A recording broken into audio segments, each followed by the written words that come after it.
சேலம் அருகே மளிகை கடை நடத்தி வந்த தம்பதி கொலை செய்யப்பட்ட சம்பவத்தில் அதே பகுதியில் வசித்து வந்த பீகாரைச் சேர்ந்த தொழிலாளி கைது செய்யப்பட்டிருக்கிறார். தற்போது இந்த கொலை தொடர்பான சிசிடிவி காட்சிகள் வெளியாகி பரபரப்பை ஏற்படுத்தியிருக்கிறது. கள விவரங்களை வழங்க இணைகிறார் செய்தியாளர் தமிழ்ச்செல்வன். வணக்கம் தமிழ்ச்செல்வன், விவரங்களை பதிவு பண்ணுங்க. சேலம் ஜாகிர் அம்மாபாளையம் பகுதியில் உள்ள எட்டிக்குட்டை தெருவில் பாஸ்கரன் வித்யா தம்பதியினர் வசித்து வந்தனர்.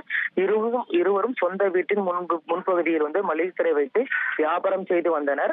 இந்த நிலையில் நேற்று மதியம் பாஸ்கரன் மற்றும் அவருடைய மனைவி வித்யா ஆகிய இருவரும் வீட்டிற்குள் ரத்த வெள்ளத்தில் கிடந்ததை கண்டு அப்பகுதியில் இருந்த பொதுமக்கள் இருவரையும் மீட்டு மருத்துவமனைக்கு அனுப்பும் முயற்சியில் ஈடுபட்டார்கள். ஆனால் சம்பவ இடத்திலேயே வித்யா துடிதுடித்து உயிரிழந்து கிடந்தார்.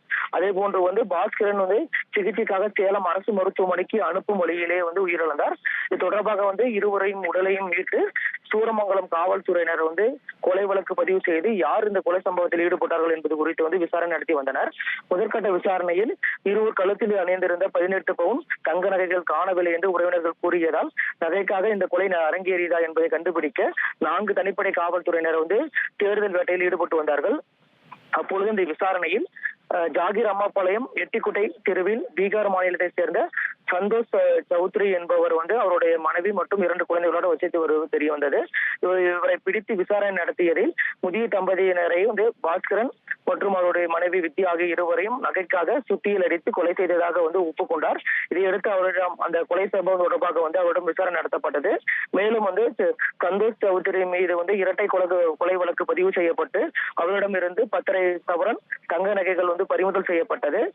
போலீசார் நடத்திய விசாரணையில் கடன் பிரச்சனை காரணமாக நகையை திருட கொலை செய்ததாக ஒப்புக்கொண்டுள்ளனர்.